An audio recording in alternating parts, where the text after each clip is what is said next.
Bien, pues gracias a todos por su asistencia. Estamos aquí entre amigos porque prácticamente hay muchas caras conocidas. Bien, y voy a empezar la charla. La charla, si alguien fue a la presentación de mi último libro, pues es muy parecida. O sea, no voy a decir mucho más, si un poquito relacionado con la actividad que me han pedido, ¿no? Que relacionarlo con el archivo municipal. Yo he trabajado fundamentalmente en el archivo municipal, donde he echado muchas horas, pero las horas que he echado en el archivo las multiplico por 5 en mi casa para ordenar después toda la documentación. O sea, el problema de no solamente encontrar un documento, un edificio, es después organizarlo, la cantidad de maestros de obra, de la cantidad de arquitectos que trabajan en el siglo XIX. Yo me especialicé en el siglo XIX porque ya se habían trabajado otros siglos. Romero Bejarano, que lo conoceréis, ¿no? Ha trabajado el 16, Esperanza el 17, Esperanza de los Ríos, el siglo XVIII Fernando Aroca, que tiene su tesis sobre arquitectura y urbanismo. Entonces a mí me pareció bien conseguir esa secuencia y trabajar el siglo XIX, que no estaba ni muy trabajado, ni tampoco estaba muy bien visto, porque es una arquitectura especial, pero sí es verdad que es la arquitectura que tenemos en el Jerez actual. La mayoría de los edificios que tenemos en el Jerez actual son del siglo XIX. Y en el siglo XIX, con el apogeo del vino de Jerez, y que Jerez se hace una de las ciudades más importantes de España, pues Jerez va a ser pionera en muchas cuestiones urbanísticas. Bueno, desde la pavimentación, de los alumbrados, el alumbrado del gas, después del alumbrado eléctrico. Va a tener un ferrocarril de sangre interior, que es una especie de tranvía que iba tirado con animales, ¿verdad? Y va a ser también va a ser una transformación completa del caserío urbano, como vamos a verlo ahora. O sea, yo en el último libro creo que he podido identificar aproximadamente, calculo, entre 300 y 400 casas. Algunas son palacios, otro es parte del caserío urbano, que yo le doy la misma importancia.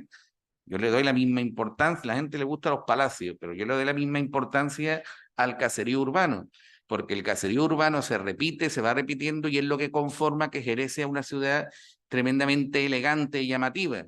Además, una ciudad que, repito, que es de piedra, porque, por ejemplo, Sevilla es muy de ladrillo, ¿eh?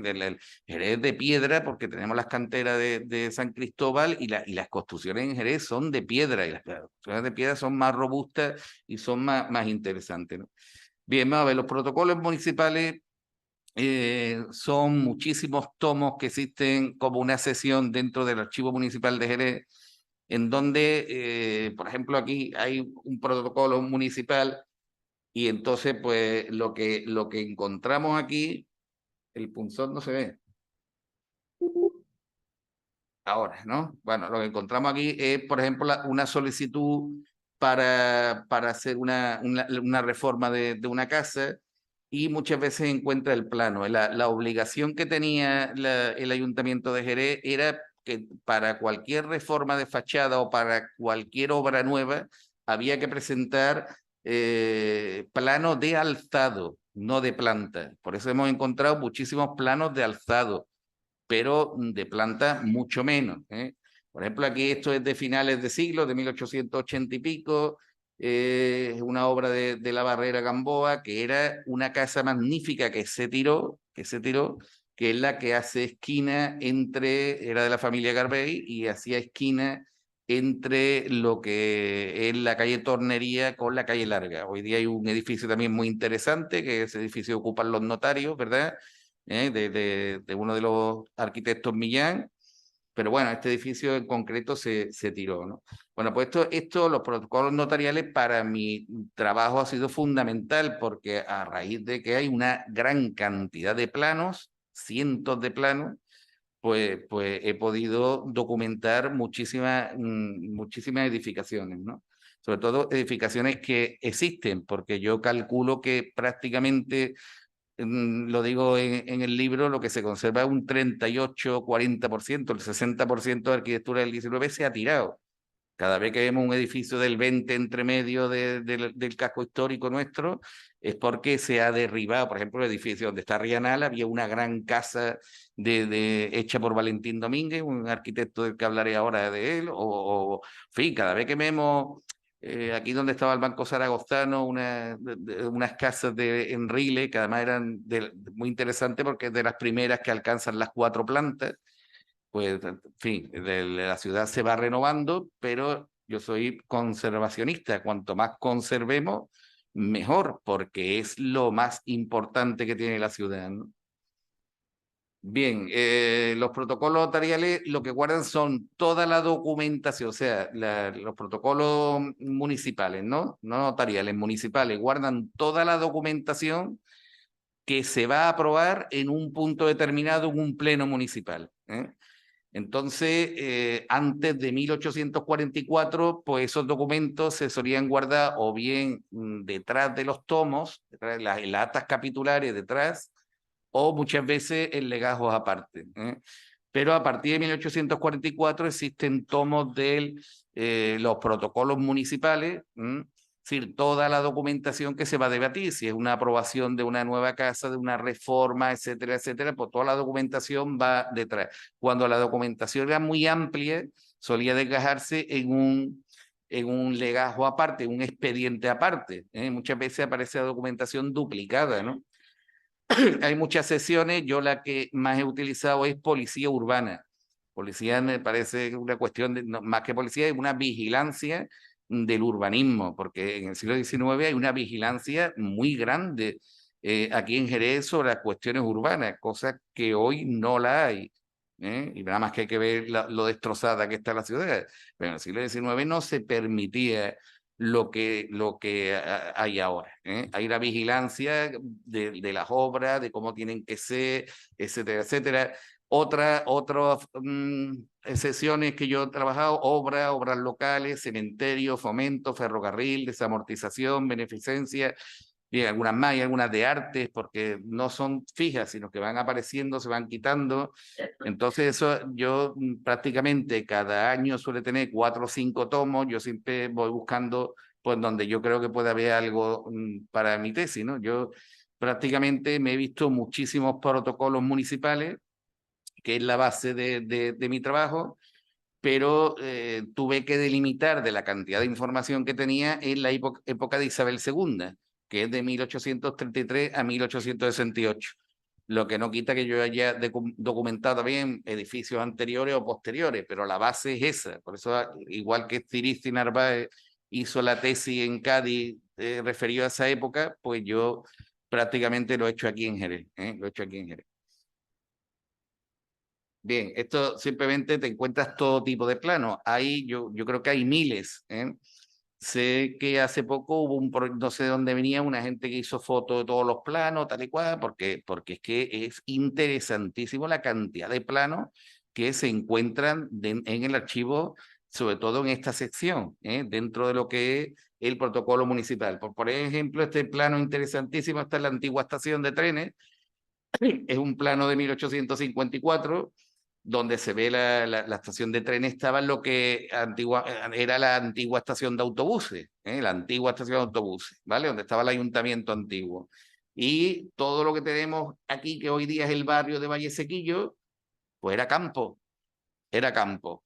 Todo esto aquí lo único que existía era la casa de Gordon, que era una casa rural, y entonces veremos cómo en el siglo XIX se va a ir edificando todo el barrio de Valle Sequillo, que se va a convertir en un barrio industrial, porque la cercanía al ferrocarril va a provocar que se hagan muchísimas bodegas, que por eso la parte de Valle Sequillo junto a la estación está llena de bodegas, ¿verdad?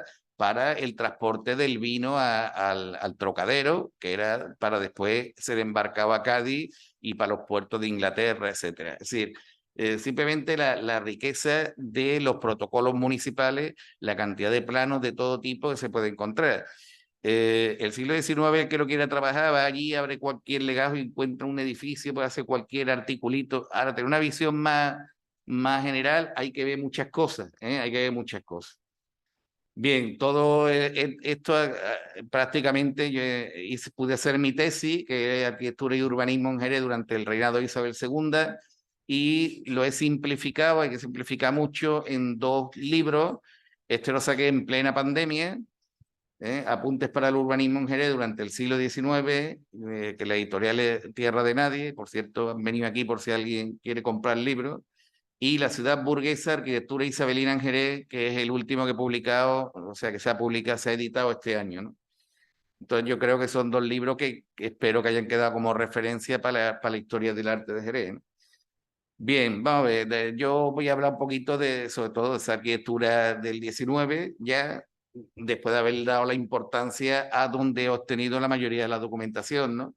Para empezar, el tema de los planos urbanos, ¿eh? Los planos urbanos es una obsesión continua del Ayuntamiento de Jerez, porque como había en esos momentos una transformación muy grande del caserío urbano, de casa, pues se daban muchísimos problemas con la idea de ocupar terreno municipal, o espacio que no era del propietario, o al revés, ¿no? Entonces, generalmente lo que se busca en el siglo XIX, siguiendo los criterios ilustrados, era las calles lo más recta posible y lo más amplia posible. Entonces se va a seguir siempre ese modelo de calles rectas, buscando siempre que sean más seguras, con menos recovecos, ¿verdad? Y con más posibilidades para los tránsitos de carretas, etcétera, ¿no?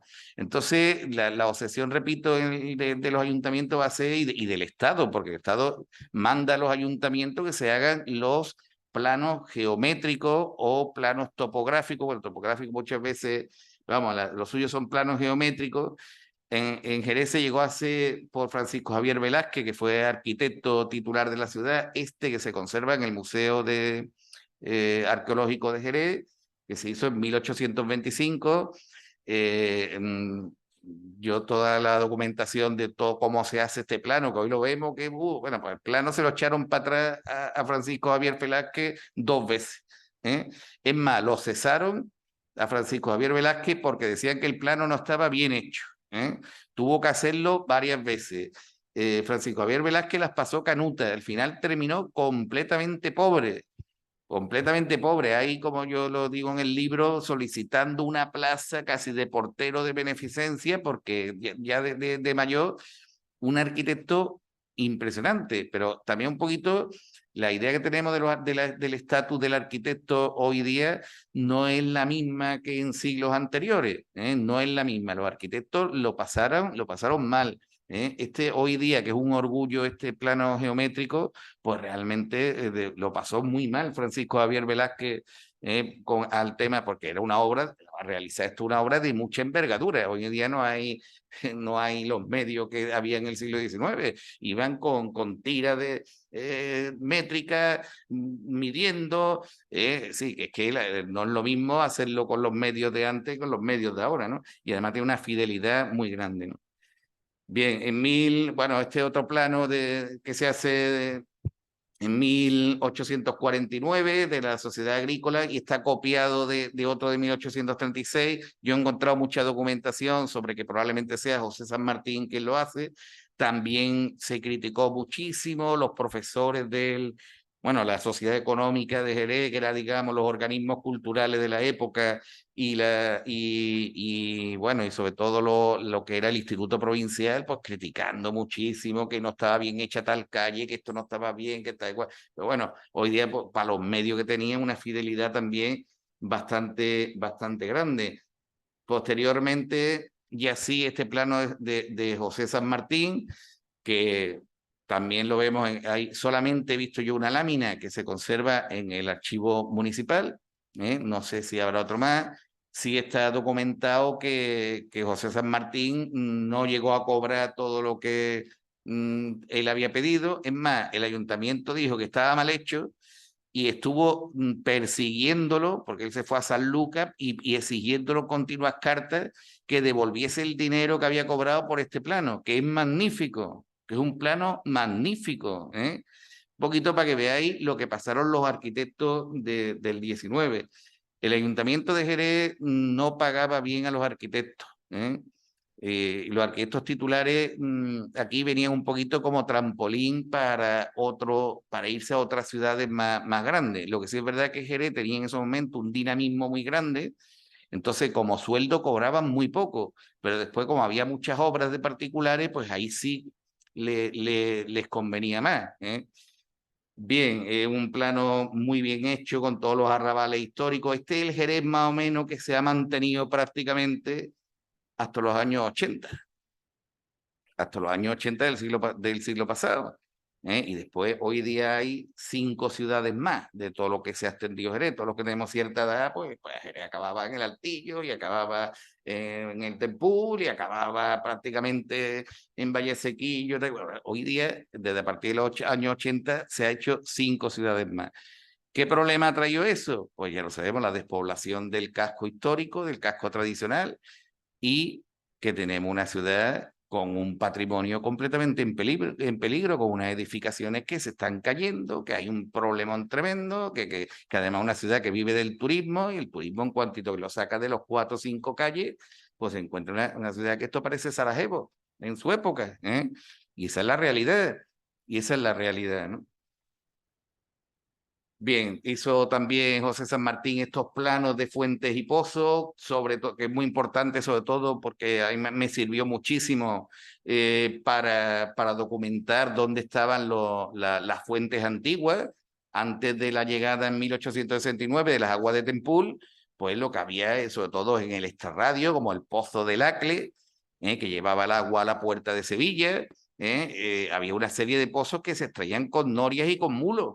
De esa forma se sacaba el agua y por tubería se llevaba a la fuente, ¿verdad? Quizá la fuente más importante era la fuente de la Alcubilla, que todavía existe, allí junto a la ermita de Guía, y la fuente de San Telmo, que las dos traía, el agua venía de los albarizones. En los albarizones se han encontrado una fosa, unos pozos de agua que no se han arqueológicamente documentado bien, pero vamos, parece ser que llegan hasta el 17 o al siglo XVI cuando se hicieron, o incluso a lo mejor puede ser incluso de épocas más antiguas, ¿no?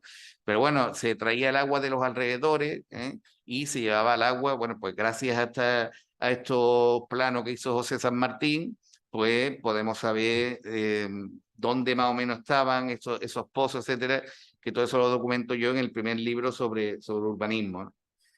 Bien, también otra obsesión, como repito, es la línea recta. Por ejemplo, aquí tenemos la calle Porvenir.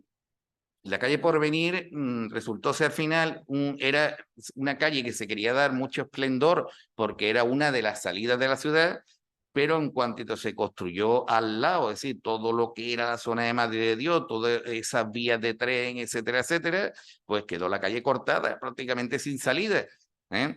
Entonces, bueno, la calle Porvenir, si lo vemos, tú que puntos de aquí son árboles, porque ya en el siglo XIX se tiene o también el tema de que las calles estén con árboles, con su arbolado, etcétera.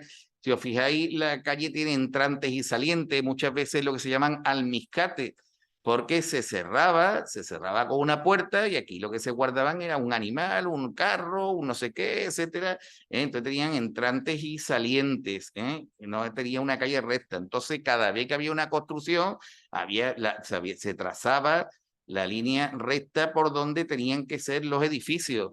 Repito, con esa idea que se buscaba de la línea lo más recta posible, ¿no? Cada vez que había una transformación de fachada, había que adaptarse a la línea recta de los edificios, ¿no?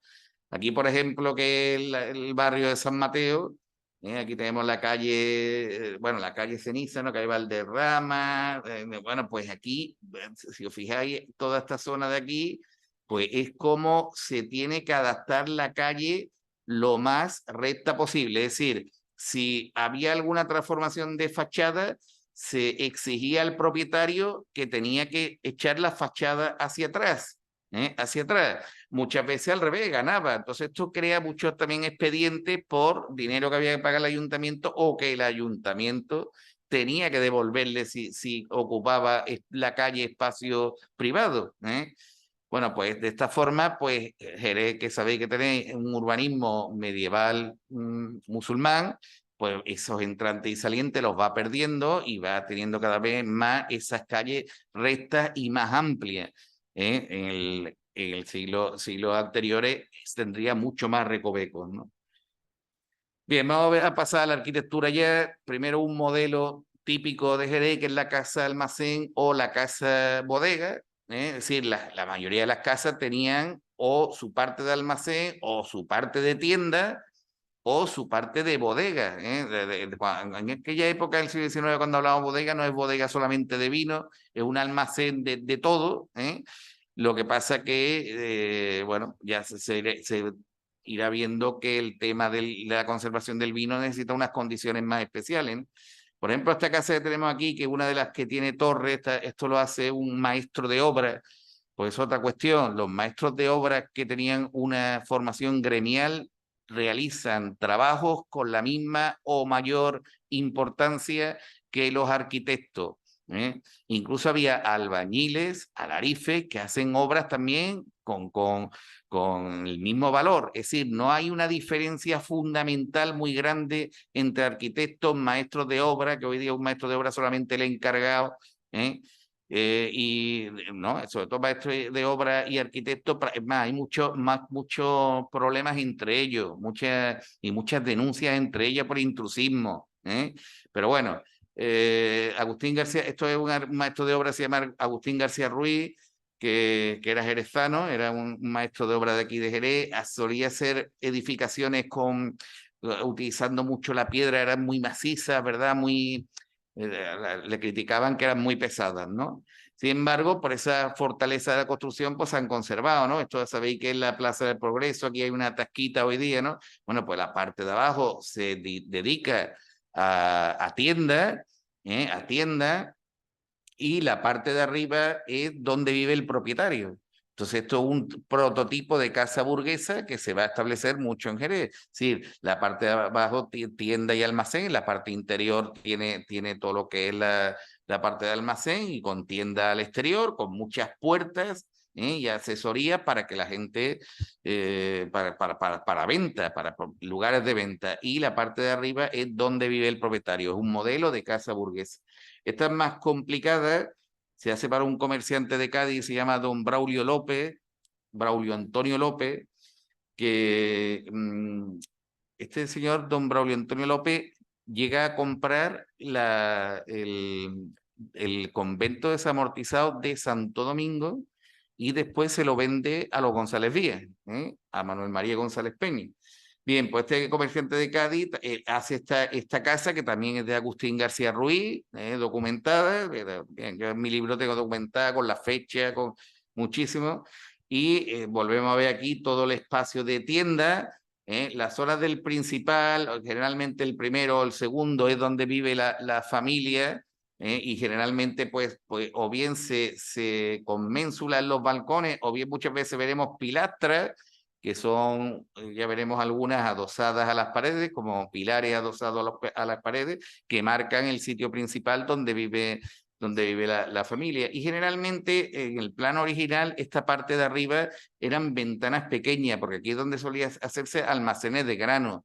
Y era común que tuviesen pues las poleas y para subirla directamente de la calle. Algunas casas la conservan, ¿no? Todo lo que son el tema este de, bien, pero ya cuando no fue tan importante, pues la parte de arriba pues se transformaron de ventanas pequeñas a balcones, ¿no?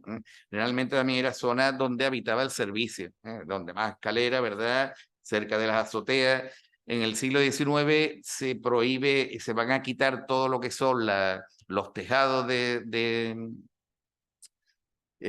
o sea, se van a poner lo que son pretiles o azoteas y todo lo que son tejas se quita, pues las tejas lo que hacían era que mandaban el agua a la calle y se encharcaba. Entonces, en el siglo XIX, pues se quitan todo lo que son las tejas. Se va a obligar, porque en el siglo XIX se va a madronar, ¿sí? Todo lo que son las tuberías, agua sucia, agua limpia, etcétera. Bueno, pues se va a buscar también que se desagüe siempre por el interior eh, siempre por el interior de los muros. Es decir, que se va a cuidar muchísimo todos esos aspectos que tienen que ver con cuestiones de salud y de sanidad.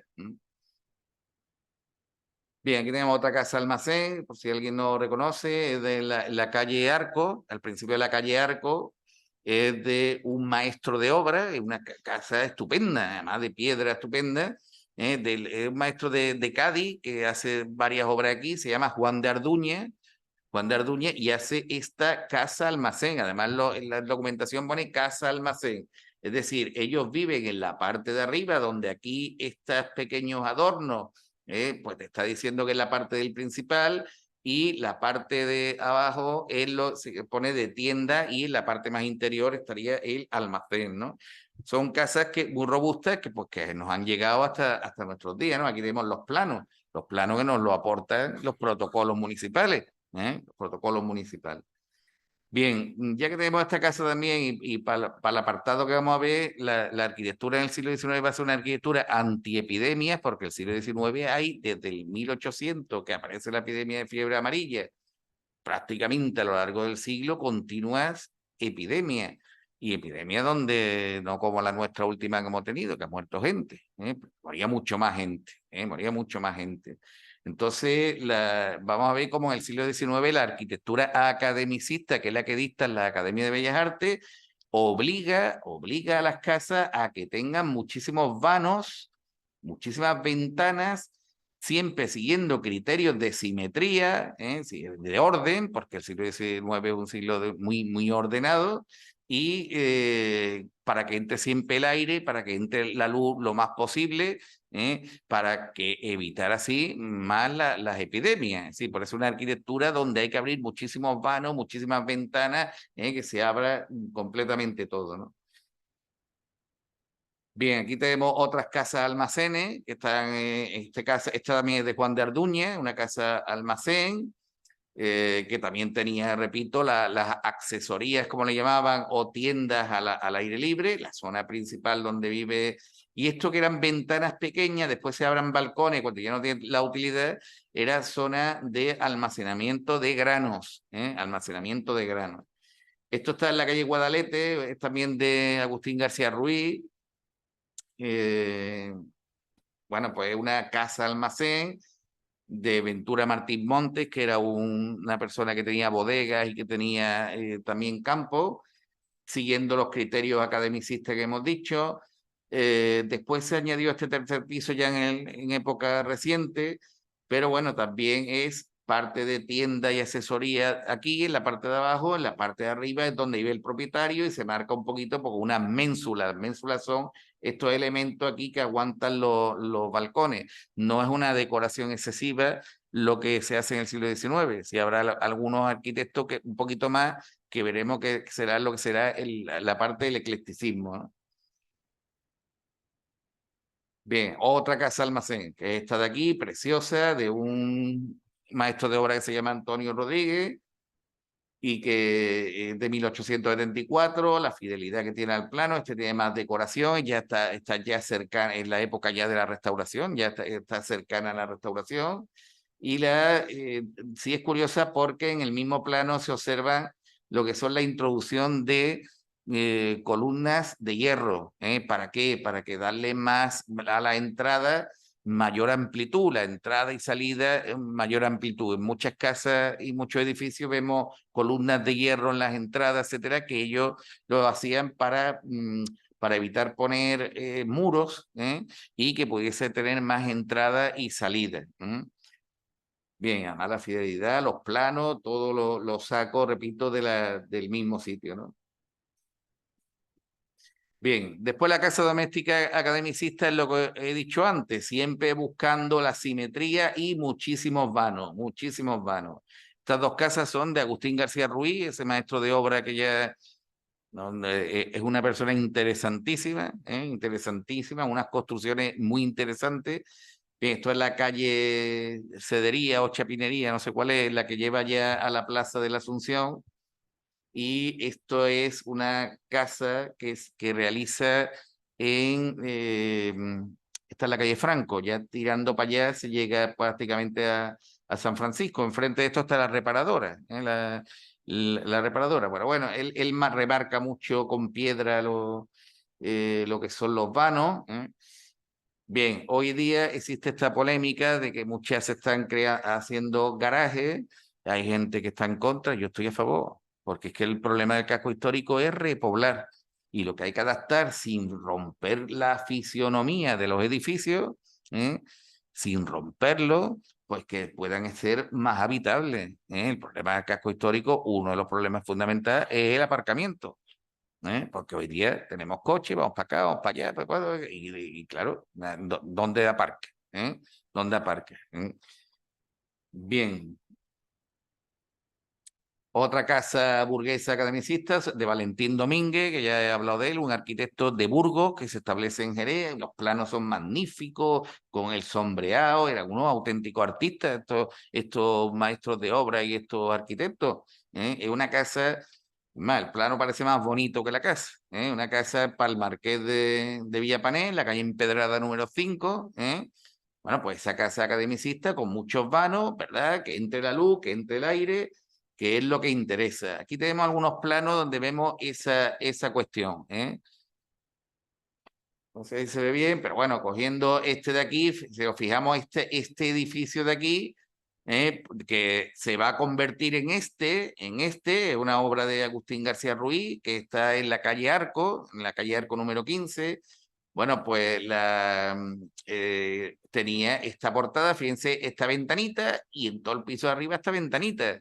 El siglo XVIII era sobre todo un siglo muy hacia el interior, nada hacia el exterior, muy reservado, y también los motivos de seguridad, que siempre lo he dicho, que las casas se quedaban solas y las casas hacían todo lo posible para que no entrara cuanto más puerta, más ventana, ¿verdad? ¿Eh? Entonces, la idea es abrir muchísimos vanos, ¿verdad? Muchísimas, en fin, cómo sombrea los vanos.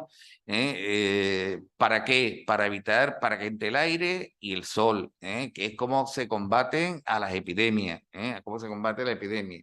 Esto es una casa en la calle Granado que hace José Esteve, o un arquitecto también fundamental, el que vamos a ver ahora casa también en la calle Granado. Si, lo que está en negro era las ventanitas chiquititas que había y sin embargo pues abre tres grandes ventanas.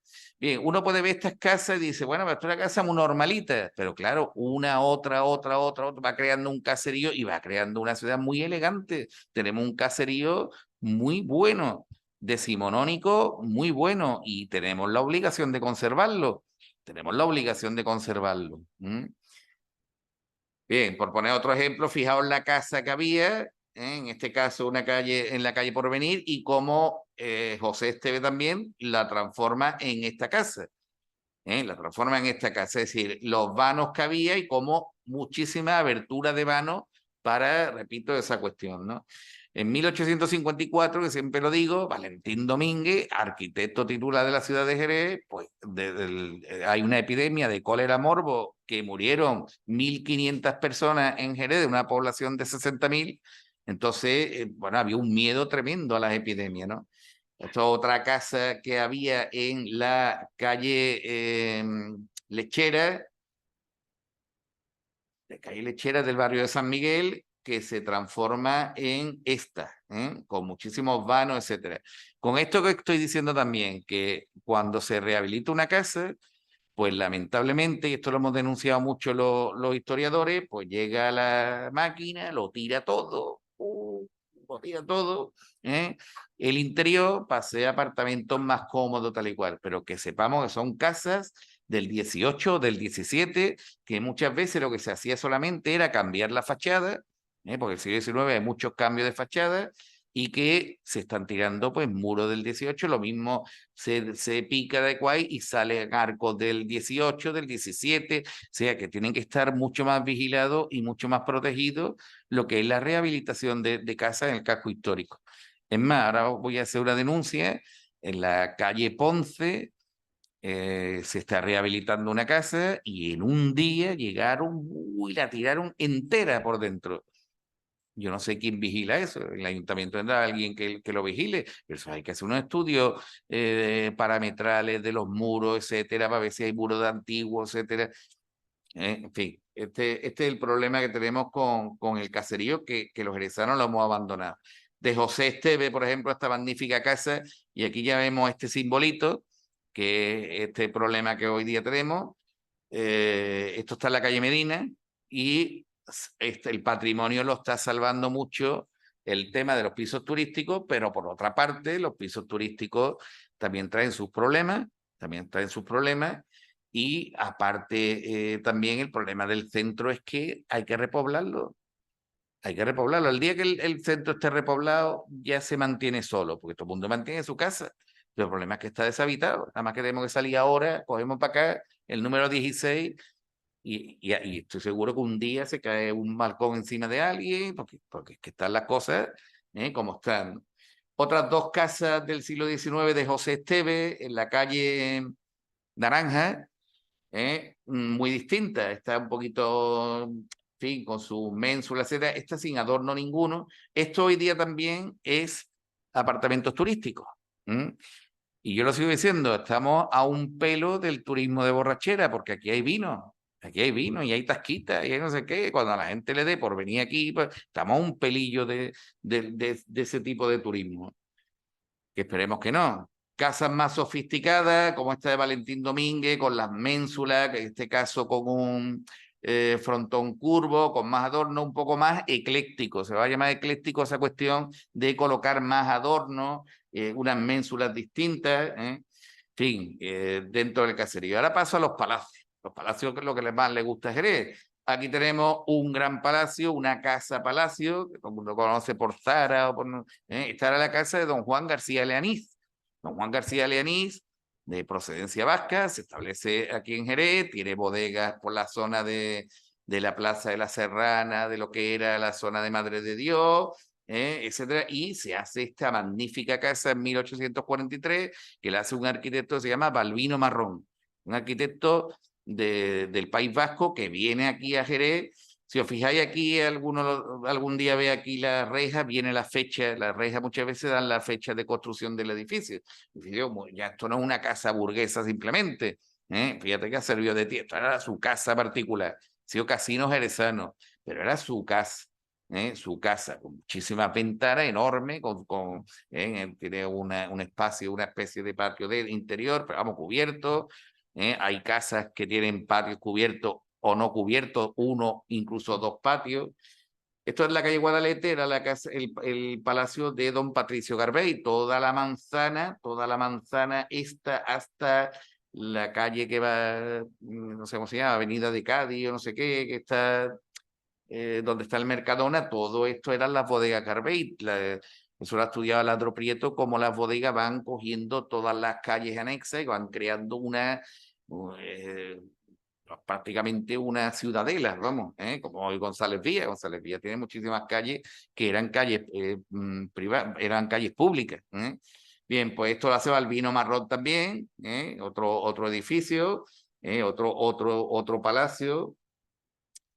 Bien, este es el Palacio de la Condesa de Casares, uno de los más magníficos, porque quizá la Plaza de la Asunción sea una de las plazas más bonitas que hay, con el edificio de San Dionisio, el Ayuntamiento Viejo, este edificio y otro que hay enfrente también decimonónico, que yo no lo he podido, no he podido saber de quién es. Este también es de Balbino Marrón y Ranero.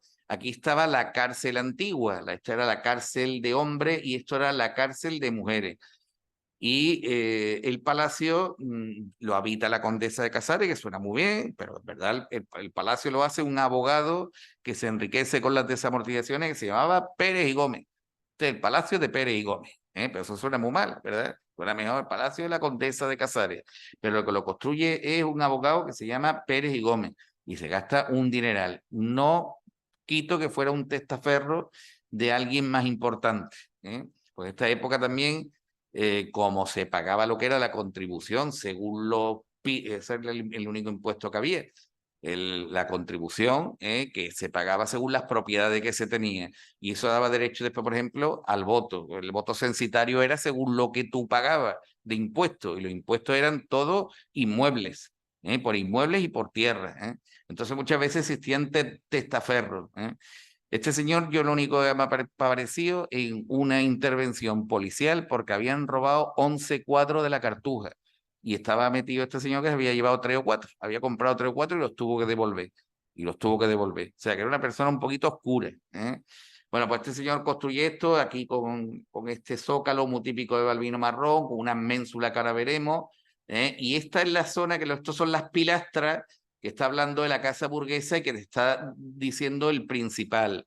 En la zona principal donde habitan los señores. Y esta es una zona de servicio o incluso de almacén. O incluso de almacén. ¿De acuerdo? Puse un palacio magnífico. Ahora esto es una foto antigua, ahora mismo está rehabilitado. Hay mucha gente que te trastora con este monumento, que dice que rompe mucho la estética de la plaza. Yo no me pronuncio, porque hay de todo. Yo no me pronuncio. Los planos que se encuentran en los protocolos municipales. Bien, este palacio también hoy día también es de apartamento, está en la calle Corredera, y era de la familia García Pérez. La familia García Pérez había comprado el convento de los Descalzos, y era una gente muy adinerada, tenía muchísimas casas magníficas por todo Jerez. Y las casas, los burgueses, y etcétera, van a invertir muchísimo en propiedades. O sea, hay una especulación urbanística en el 19 en Jerez tremenda. Y aquí tenemos el edificio actual, que es donde estamos ahora, que era una casa de una persona, don José Mateo, que tenía propiedades por la zona de Corchuelo, etcétera, tierras de sembradura y de olivares, de viña, y tenía también bodegas, y se construye este magnífico edificio que lo hace ese arquitecto de Burgos, Valentín Domínguez, y aquí se ve perfectamente esta casa burguesa, como decía la academia, con las pilastras que marcan la parte más noble, ¿de acuerdo? Y bueno, en este caso incluso tiene, porque Valentín Domínguez es un poquito ecléctico, pues aquí este tablero que recuerda un poquito un neomudéjar, ¿verdad? Y bueno, pues un edificio magnífico. Aquí, por ejemplo, se ve que se ha tirado mucho, pues se ve muy nuevo todo, se ve muy nuevo todo. Pero bueno, un edificio que se ha rescatado y que tiene hoy una utilidad pública y que es un orgullo para Jerez este tipo de edificio, ¿no? Bien, otro palacio de José Esteve, que hoy día es el edificio de Unicaja, pero que es un edificio que se construye don Manuel María González Peña, el que era el dueño de González Vía, el dueño de González Vía. Y se lo encarga a José Esteve, le sale este edificio ecléctico. Él lo quiere hacer neorrenacentista, de hecho tiene aquí una serie de grutescos, etcétera, etcétera, pero coloca elementos de hierro como clavos de hierro o rosetas de hierro, y bueno, estas balconadas, estas tracerías por aquí en los balcones, pues como ecléctico. Esta portada tan preciosa, ¿verdad? Con columnas jónicas, ¿verdad? Y bueno, aquí entre hierro y madera, bueno, pues es una auténtica obra de arte, ¿no? Bien, esta es los planos de Agustín García Ruiz, el mismo maestro de obra, que hace estas dos casas que están en la calle Porvenir, para don Juan Muriel, y esto es todo el lateral por la calle Mariñigue. Y bueno, estas dos casas destacan por las ménsulas, que ahora las veremos, de unas ménsulas así muy decorativas y unos roleos, etcétera. Esta casa además es muy curiosa porque aquí se rodó La Ley del Deseo de Almodóvar, se rodó aquí, en esta casa, que se podría poner una plaquita. Bien, este es el edificio de la Policía Nacional, que fue el palacio construido por don Pedro Domé, y aquí están los planos de Elías Gallego, 1874, otro edificio magnífico. Esto ya fue hotel en la época de Primo de Rivera, después estaba la Policía Nacional, quizá no era el edificio más indicado para la Policía Nacional, pero volvemos a lo mismo del modelo de ciudad. Había cosas en el centro, como era la Policía Nacional, la gente tenía que venir, todos los días 50 personas a renovar el carnet, ¿verdad? Que te dan cita para un mes o 2 meses, ¿eh? Y bueno, pues la gente después hacía vida en el centro, compraban en el centro, se tomaban un café en el centro. Claro, si lo echamos todo fuera, pues el centro sigue perdiendo servicios, ¿eh? Lo mismo pasa con Hacienda, que está en la calle Ancha, también lo hemos echado fuera o se van fuera. sea, no se hace para que el centro atraiga. En Sevilla todo el mundo tiene que ir al centro, la Facultad de Bellas Artes, el ayuntamiento, no sé qué, y la gente vive en el centro y la gente va al centro. Aquí en Jerez no hemos llevado todo para afuera. Pues, por ejemplo, muy bien por la Delegación de Cultura que está en el centro, que está allí en el barrio de Curtidores. Claro, pues sí, eso es lo que hay que hacer, porque que haya más servicios, ¿no? Bien, las ménsulas que hemos dicho, que Jerez tiene una gran variedad de ménsulas y además muy bonitas, muchas veces no nos fijamos. Este es el edificio de Unicaja con lo que son ángeles o son niños artistas, ¿verdad? Algunos con pinceles, porque este edificio se concibió para regalar, no lo quería regalar, don Manuel María González Peña lo quería alquilar al Casino Jerezano. Pero al final el Casino Jerezano dijo que no lo podía pagar y no lo llegó a habitar. Entonces, pero él lo concibe para alquilarlo al Casino Jerezano. Entonces pone estas ménsulas, ¿verdad? De niños artistas, estos roleos, pues nos está hablando de un eclecticismo, ¿no? Bien, esta ménsula que está en el Palacio de la Condesa de Casares, que es enorme, tiene este símbolo aquí que es el lauburu. El lauburu es la cruz vasca, o algunos dicen la cruz gamada vasca. Sabino Arana lo pone como uno de los símbolos eh, del País Vasco. Entonces se ve como el que lo construye es Balbino Marrón, que era vasco, o deja el sello, ¿verdad?, en el Lauburu. El Lauburu. Estas son las ménsulas que hay en el edificio que he dicho antes de la calle Corredera, con los roleos, en este caso de caretas de leones. Después hay otras de perros. Aquí hubo un bar que se llamaba Los Perros. Había un bar por aquí. Estas caretas con que tienen además los escudos del Marqués de Villamarta, están en la Plaza del Arenal, un edificio de la Plaza del Arenal que es de Agustín García Ruiz. Bueno, pues cosas pues realmente curiosas, ¿no?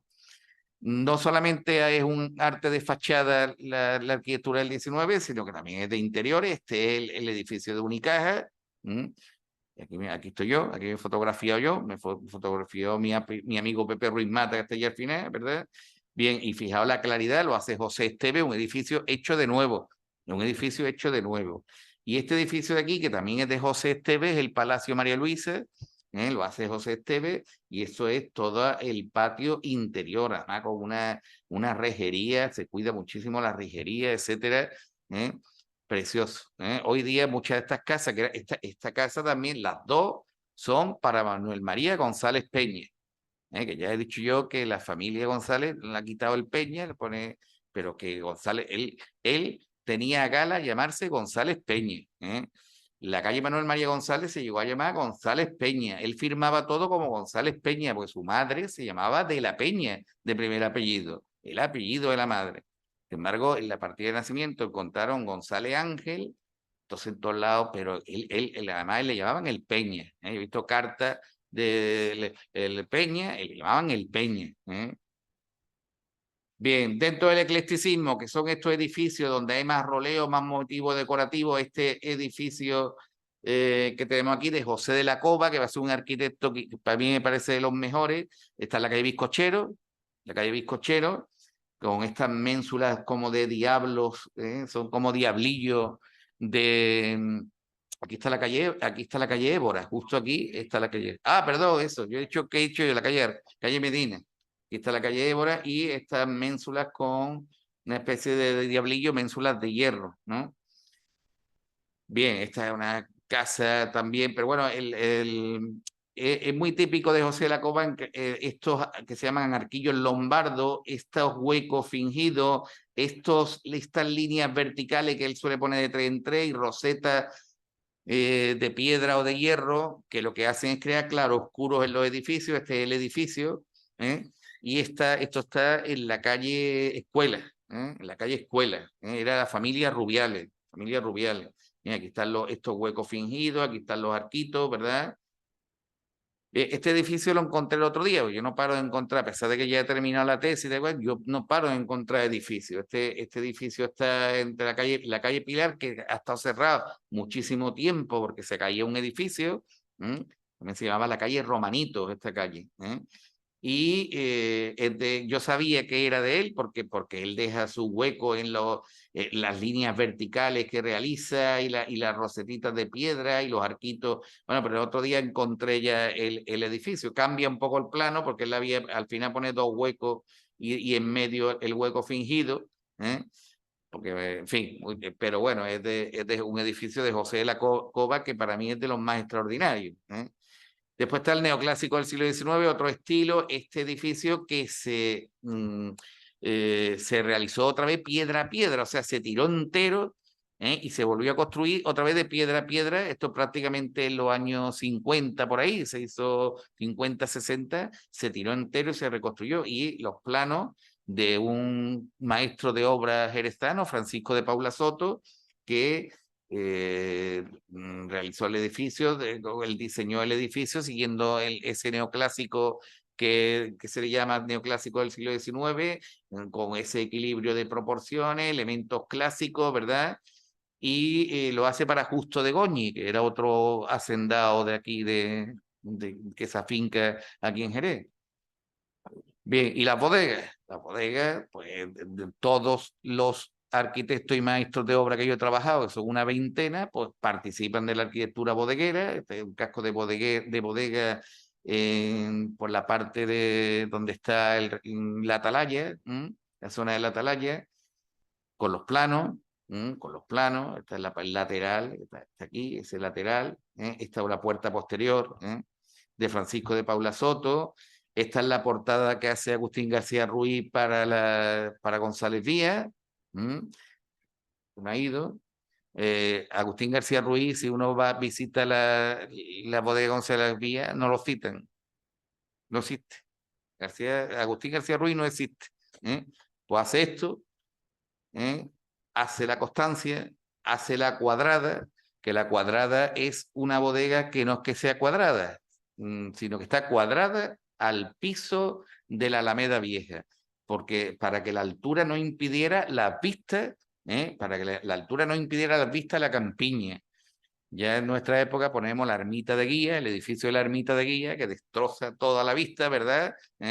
Pero fijaos cómo en el siglo XIX se cuidaba, era en la Alameda Vieja, uno de los paseos, el paseo principal de Jerez, entonces se cuidaba que hubiese vista a la campiña, al campo, etcétera, ¿no? Entonces hubo muchísimos problemas en la construcción de González Villa, de hecho son bodegas muy bajitas, y están muy metidas hacia adentro porque se le obligaba a que no pasara el piso de la Alameda. La Cuadrada porque está cuadrada a la altura del piso de la Alameda. Estos son, hizo Los Apóstoles, la bodega de Los Apóstoles es de Agustín García Ruiz, nadie lo dice, yo lo digo, con los planos y la calle Ciegos, que hoy día está catalogada como una de las más bonitas de España, pues la hace Agustín García Ruiz entero. Agustín García Ruiz, nadie habla de Agustín García Ruiz. Esto es una bodega que hace Agustín García Ruiz, está en la calle Merced, no, la calle Muro. La calle Muro, fijaos la fidelidad de la bodega al plano, se vende en el Idealista, que lo he visto yo, creo por 600.000 o 700.000 euros. Pero vamos, son cosas que hay que conservar. Bien, de José Esteve, esta bodega en la Plaza Silo, o esto que hoy día el restaurante Casa Sánchez para la familia Rodil, lo hace José Esteve también, que está en la calle Conocedores, en la Plaza Toro, en el entorno de la Plaza Toro. El Salón Don Guido, hoy día Delegación Municipal de Juventud, que eran las bodegas de Paul, las bodegas de Paul, por eso se llama esto la calle Paul, y la hace José Esteve también, en este caso con unos jarrones, se coloca el almizcate en el interior, que se ha conservado. Esto es una bodega de Elías Gallego, otro arquitecto que parece muy importante para los Ruiz de Villegas, que está en la calle Marqués de Cádiz. Y después la arquitectura del hierro, tenemos un ejemplo fundamental que es el mercado de abasto, que lo construye José Esteve, tardó 13 años en realizarse, 13 años en obra, en obra. Se ven las cerchas de hierro, ¿verdad? Y todo, tenía 2 pabellones de hierro, uno, hoy solo se conserva el de pescadería, el de Recoba, saben ustedes, cuando se quiso en los años 50, 60 pues darle mayor modernidad a lo que es la Plaza Esteve, que es la única que tiene nombre de uno de los arquitectos que he trabajado, precisamente por haber construido este edificio, y se vendió uno de los pabellones de hierro, el de Recoba. Ahí me han dicho esta es una finca, pero yo nunca lo he llegado a... El padre Repeto me dijo un día el sitio donde estaba, pero no me acuerdo yo. Y bueno, esto se hizo en Marchén, en Bélgica, por Joseph Paris, que es la persona de la empresa de fundición que lo hace, y lo monta aquí la empresa de fundición de Gutiérrez y Cía, que había una empresa de fundición en Jerez. Dentro de esa arquitectura del hierro, pues las cancelas tan bonitas que conservamos en Jerez, esto está en la calle del Sol. F. Gamboa muchas veces te da el edificio, porque muchas veces no hay plano, etcétera, pues el que muchas veces está el nombre, F. Gamboa, pues, y la fecha en la propia cancela. Esta cancela tan bonita es del edificio que hemos visto antes, José de la Cova, que estaba en la calle Medina, que es preciosa. Esta es la mejor, esta es la cancela mejor, atribuida a la empresa de fundición Portilla y Guay de Sevilla, y que está en las bodegas Bertemati en la calle Diego Fernández Herrera. Y esta siempre la pongo porque es un balconcito con elementos de hierro, una casa que está destrozada en la calle Esterero número 3, y temo que un día la coja, la tiren entera, y es un balcón precioso. Se debería hacer un poquito un inventario de este tipo de cosas, porque son cosas que deben de permanecer o no se pueden perder. Bien, la Fundación de Gutiérrez y Cía, una empresa de fundición que trabaja en Jerez, hace este enrejado. Esto es la bodega de Domé, ya probablemente ya de principio del siglo XX, pero bueno, la empresa se crea desde 1850. Encontramos por todo Jerez bodegas de este tipo, la moderna mismo, ¿verdad? Gutiérrez y Cía, columnas, muchas columnas, en patios, etcétera, tienen su sello de fundición. Esto es de la biblioteca municipal, que fue el Banco de España, también tiene la cartela de Gutiérrez y Cía, la empresa de fundición.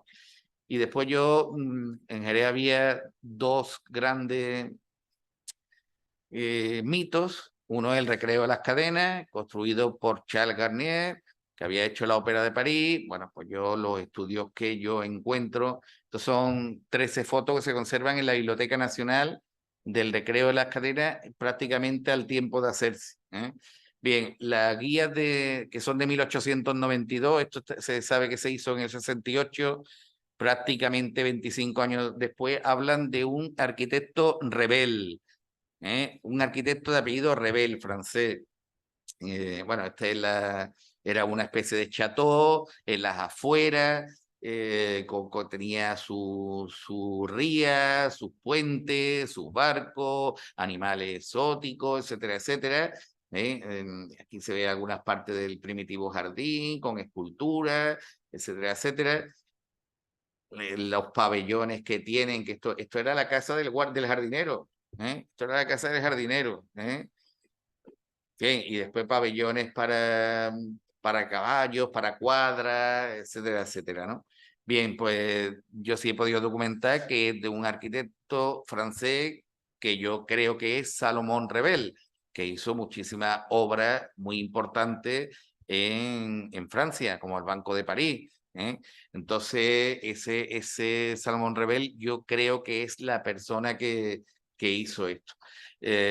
Aquí lo único que hay de Garnier aquí, porque hay una cosa de Garnier, es que había un antiguo reloj, que efectivamente era un reloj de la marca Garnier, de la fábrica de Garnier, pero de los relojeros.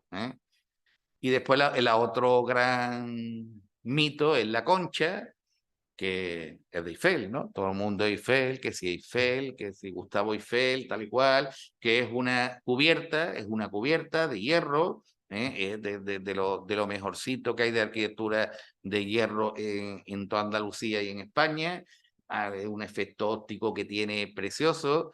Bueno, pues tanto Iravedra Soriano como después Aladro Prieto y yo, pues conseguimos dar con los planos y con la documentación, no de Eiffel, es de un ingeniero inglés, se llama Joseph Coogan, que trabajaba para la empresa de fundición sevillana Portilla y Guay. Sin embargo, va uno Bodega González Villa y siguen diciendo que es de Eiffel. Y siguen diciendo que es de Eiffel. Y es que no pierde nada el monumento diciendo que es de Joseph Coogan y de la empresa Portilla y Guay, que por ejemplo hace el Museo del Barranco en Sevilla, que es precioso, que no pierde nada, pero tenemos que decir las cosas. Esto es porque al principio, aquí en el documento se habla de que esto se concibe como un mercado, pero parece que González Peña lo compra como bodega de mosto. Pero después se dan cuenta que no reúne, el hierro no reúne las condiciones necesarias para... Porque el problema del vino y de las bodegas no es tanto la crianza del vino como que el vino se evapora. ¿eh? El vino cada año se pierde un 4% y eso que está en unas condiciones con albero, regándolo, creando unas condiciones de humedad. Esto de hierro se perdería mucho más y eso es dinero. Entonces enseguida se dieron cuenta que no tenía utilidad para bodega y se bautiza siempre de un primer momento como gala para cuestiones de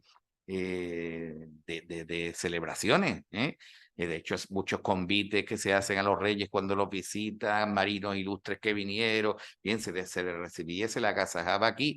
Esto un grabado de Juan Colí, un gaditano que realiza aquí este grabado y desde un primer momento se utilizaba como celebración.